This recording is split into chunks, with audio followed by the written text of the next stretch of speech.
Don't know if it's ironic or defeats the whole purpose by drinking Chick-fil-A as I'm doing this video, but here we go. I'm in love with myself, it's a problem. I was driving and I was thinking about just how this month is Pride Month, and I've never really said my coming out story. I mean, people know that I like dudes. I've never really shared my story or how it happened or like how I felt about any of it. So here we go. I've probably known for most of my life, just because there was always something different. I get teased about this all the time by my friends, but I remember watching Scooby-Doo as a kid and I was like, yeah, Fred and Daphne. But what about Fred and Shaggy? That was my first sign of like, something's a little bit different wired. High School Musical. Yeah. It's cringy now to think about it, but I wanted to be just like Ryan. So if that's not a telltale sign. Elementary and junior high, I remember I was just learning about like what like being gay actually was. Like I didn't know if that was an actual thing because I didn't see it a lot. I grew up in a religious household, and what am I? I still believe in God and I still believe in the Bible. I just believe there's different interpretations of the Bible that's up to you. My interpretation is that God loves each and every single one of us. Different topic, different video, different topic. I loved musicals. I would sing all the time. I had mostly friends that were girls, and I always wanted guy friends, not because I had a crush on them, but because I was like, I just want a guy friend. So I always hung out with the girls at recess, and we gossiped on the playground. So that's what I did at recess in elementary. One time I was crying because this girl, who apologized later now, and like we're friends now, but she had called me gay on the playground, and I just started crying, and I don't know why that struck such a nerve in me, but I mean, well, obviously I do now, but it was just so strange because that was the first time that I had ever been called gay. And I was like, no, I'm not. And I remember being on Pinterest, which is also ironic. It was along the lines of like, love the sinner, hate the sin. And it was like, talking about homosexuality and like gay marriage and stuff like that. So I was like, nope, we're not gonna love them. They can't get married. That was me for a long time in elementary. Junior high is kind of when it kind of settled down for me, and which is strange because usually junior high is when everything's going crazy. I remember listening to Born This Way, and my parents were like, we don't want you listening to the song. I remember crying, and I was like, why can't I listen to this song? Do you have a friend that's gay? I was like, no. I think they might have asked me, and I was like, no, I just want to listen to the song. Just really love this song. But the whole song is just about like loving who you are and being like like God loves you the way that you were born and created. Moving on to high school is when I had my first crush on a boy. It was so strange because I kept convincing myself, I was like, no, this isn't a crush. This is just a friendship. This is like, you're like really close friends. I had crushes on girls before. In high school, I dated, I think just one, kind of two, but they're my friends now and I love them forever and they're amazing. I really like them, but I think I just got weirded out or whatever. I hated dating, and I still get weirded out by feelings and love. I started to have a crush on this guy, and I was just so in denial. Well, what if you do like a guy? Like, what if you are gay? And all these thoughts coming up into my mind. I remember just, oh, it's so sad now.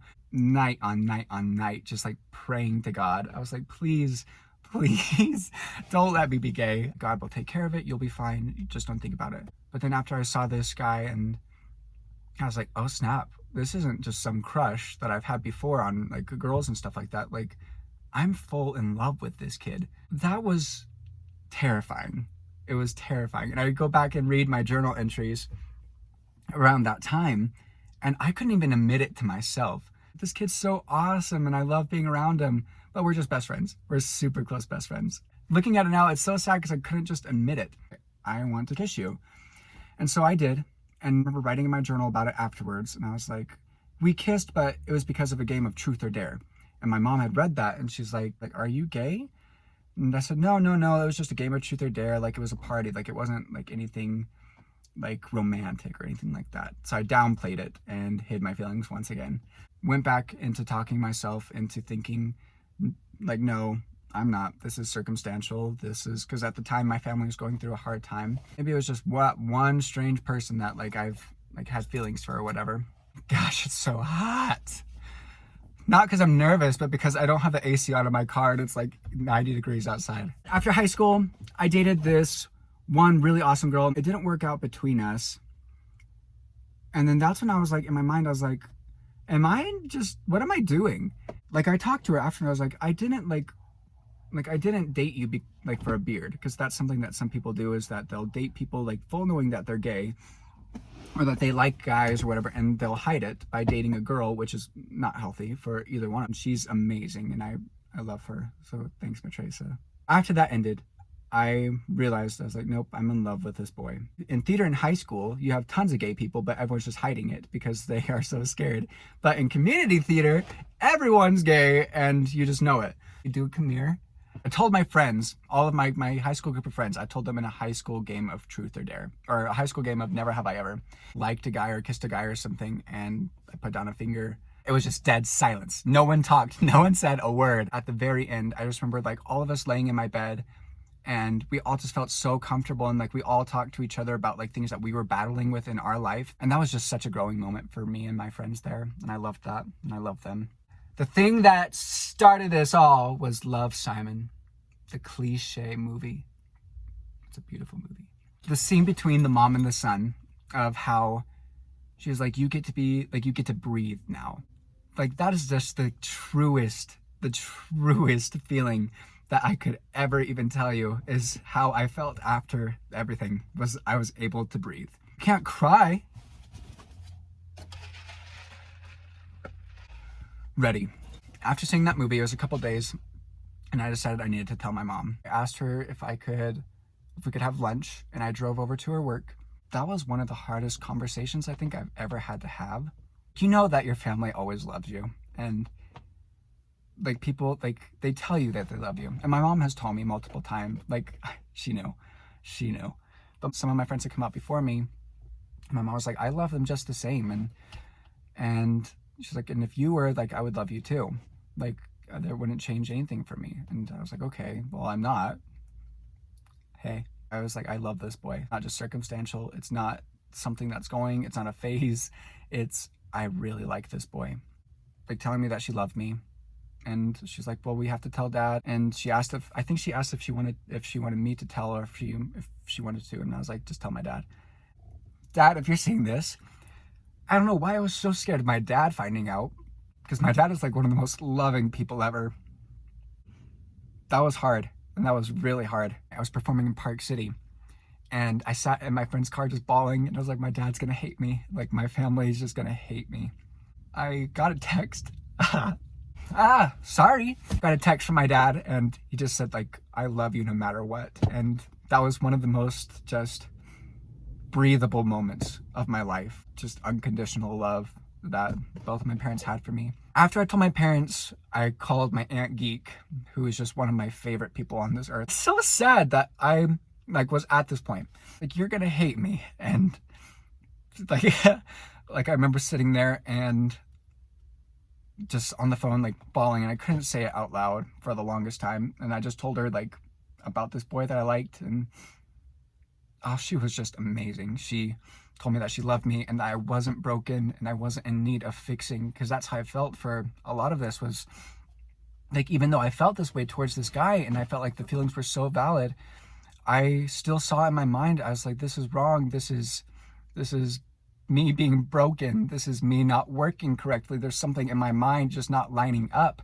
I've had friends come to me and just tell me like they're feeling the same way I was feeling, or they're coming out to me. And I've had kids at work.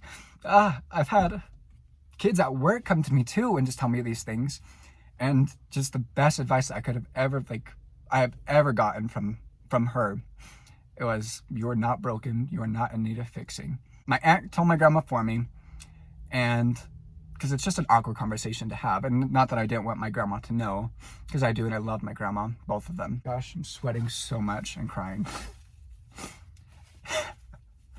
There's my neighbor. Hey! Fun. She told me that she loved me, and she said that doesn't change anything. And the boy that I like, she's like, I like him. And that was just so cool of her. That was so cool of her. I was getting into a fight with my parents just about everything and about how I was feeling. We were both saying some mean things to each other. Well, you're ashamed of it, aren't you? And it's like, well, no, I'm not ashamed. And they said, well, then why haven't you told the rest of the family? Hopped in my car and I drove probably like this, all hunched over at the steering wheel. And I sat at a Chick-fil-A! I sat at a Chick-fil-A parking lot, full circle. And I typed out this post that was just like the 3 questions I get asked the most. It's like, are you gay? What it says about that in the Bible. I don't want people to have this power over me of like thinking that they know me better than I know myself, and that I didn't want to feel broken anymore. I wanted to feel like I was 100% okay with who I am. Don't have to have a label. I don't have to be someone that only likes guys, someone that only likes girls. I could be someone whoever I want to be. I could be 100% why. And I love that. On that post, I remember being so scared with friends and family that I haven't told yet, because half of my family lives in Florida and I love them. My Florida side of the family is more religious than my Utah side of the family. The family were so loving, and they were just awesome as well. And they were there for me, and they just continue to show me unconditional love as well. Just random people who you would think like, oh, like, no, they're gonna act differently towards me. They didn't. Weirdly, they were the most loving and like outwardly supporting ones, like my uncles. And I was really scared that they were gonna like think of me weird or like that kind of stuff, but they were just 100% like just the best support that I could have had. And I love them both very much for that. I love all of my family so much for everything that they've done for me. With all that being said, there are still some days when I feel like I almost have to hide it. I don't ever want to feel like that. And so I always push myself like, no, you're not hiding this. I work for YMCA now. I've been told by the kids that like, it's like, I've never met someone like you. Like, I don't necessarily fit the stereotypical boxes of being gay. Growing up, like me thinking about being gay, that's what it was that it was like you had to wear makeup, you had to dress in drag, you had to like be overly flamboyant. And that's not what it is. It's literally just saying you could be yourself. And I think that was something that I really struggled with, but that's something that I let my kids know. Is just like, you don't have to change who you are. That's just like being yourself. And I think that's been an amazing place for me to be, is at the Y, and just helping out there, and just kind of being in a place where they can see that, if that makes sense. That might sound cocky, I don't know. 900 degrees in here right now.